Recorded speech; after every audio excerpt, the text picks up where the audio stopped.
Hello, and welcome to the World of Threads by Eric Bravo and Saeed Ali. We'll be talking about the who, the what, and the how of threads. As you can see in this depiction from this diagram, this is a small sample of what threads are. It encompasses what a process is and as far as what's going on over time.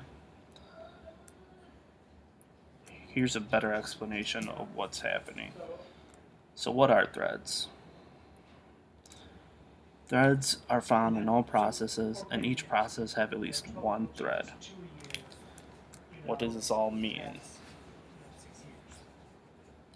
Let's investigate further.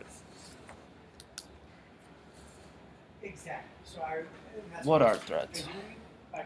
Threads are basically a unit of CPU utilization that consists of 1, a program, 2, a counter, 3, a register set, and lastly a stack. With all this, information is being shared between other threads in the same process to complete one task. As you can see, this is a depiction of what's being stated to the right. It's a brief summary of how a process can break up to be multitasking at the same time. And with threads, there are two types of threads. There's the user level thread and the kernel level thread.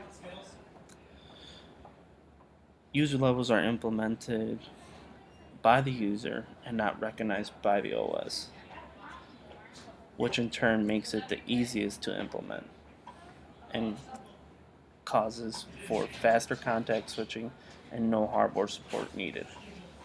The only issue is if there's a blockage in operation for that set thread, the entire process is then stopped or halted, thus not allowing the process to continue or crash, which in turn will cause the program to terminate or be in a lock. As for the kernel level threads, they are implemented by the OS and recognized only by the OS, which makes it harder to implement as this is coded more. It has a slower context switch and needs hardware support to support the level of threads and multitask that it has. The advantage to this, though, is that if a thread is blocked at any point, whether by the OS or by the user, the thread can continue to execute off of a new thread. And here is an example of how we'll show you.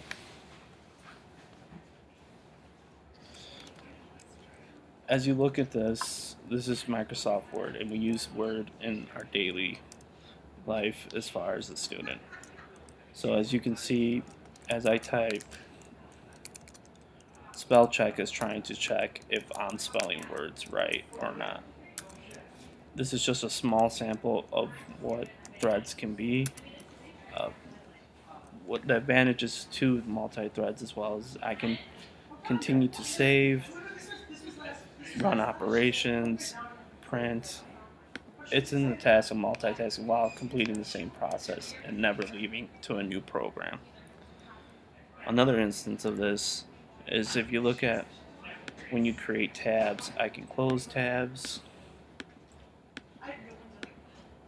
or I can make new tabs. And this is all within the same process of just being in the same program of a browser. This allows me to be in Google at one time, as well as being on Bing, and switching flawlessly between each one.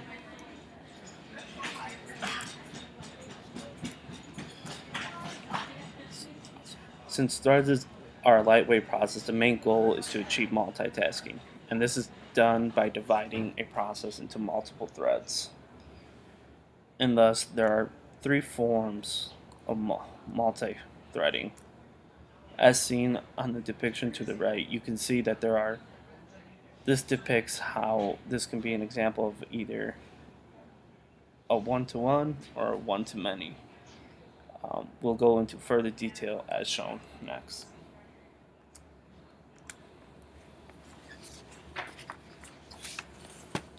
There's three forms of multi-threading. The first model is called many to one, many user level thread to one kernel level thread. This model allows the application to create any number of threads that can execute at the same time. Also, only one thread can access the kernel at a time. Model number two is many to many user level threads to many kernel level threads. This model avoids many of the limitations while extending multi-threading capabilities even further. This model is also called the two-level model. It minimizes programming efforts and while reducing the cost and the weight of each thread.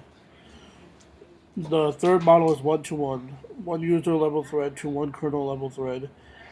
Each user level thread created by the application is known to the kernel, and all threads can access the kernel at the same time. Here are some benefits of multi-threading. It's more responsive. It can be faster for context switching.